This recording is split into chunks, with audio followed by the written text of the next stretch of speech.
নবীজি দুখানা হাত উত্তোলন করে দোয়া করলেন, আল্লাহুম্মা ইহদি উম্মা আবি হুরায়রা, আয় আল্লাহ তাআলা আমি দোয়া করি তুমি দয়া করে আবু হুরায়রার মাকে হেদায়েত নসিব করে দাও।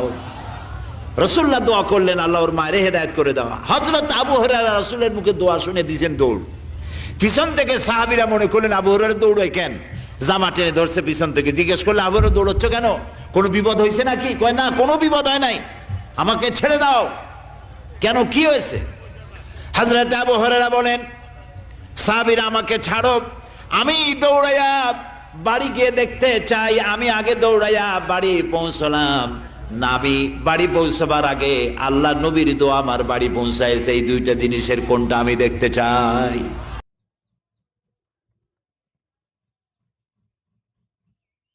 লেবু গুনা সব বিনি নেওয়া হয়ে গেছে।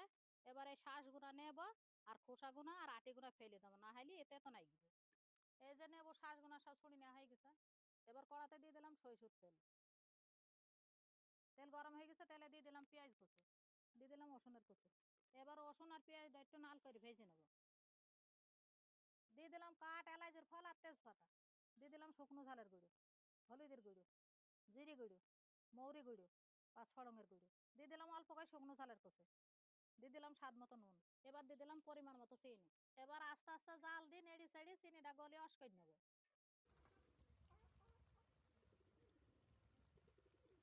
চিনি গলি গেছে, এবার নেবো শ্বাস গুঁড়া দিয়ে দিলাম।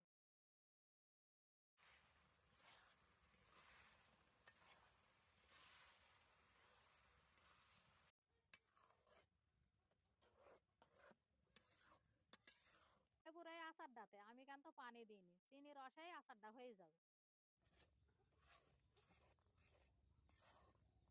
এই যে হয়ে গেছে নেবুর আচার, দেখেছেন নেবুর আচারটা কত সুন্দর হয়েছে। এবার নামিয়ে নিয়েছে। বিসমিল্লাহ। মা, আচারটা খেয়ে দিকেন তো খুবই মজা হয়েছে। বাপ, এই আচার খাইতে দারুণ লাগে। তো এই আচারটা কিন্তু যে শুধু শুধু খাবেন এমনটা না, মন চাইলে এটা খিচুড়ি কিংবা রুটি কিংবা ভাতের সাথেও খেতে পারেন, মানে যে কোনো খাবারের সাথে খাওয়া যেতে পারে।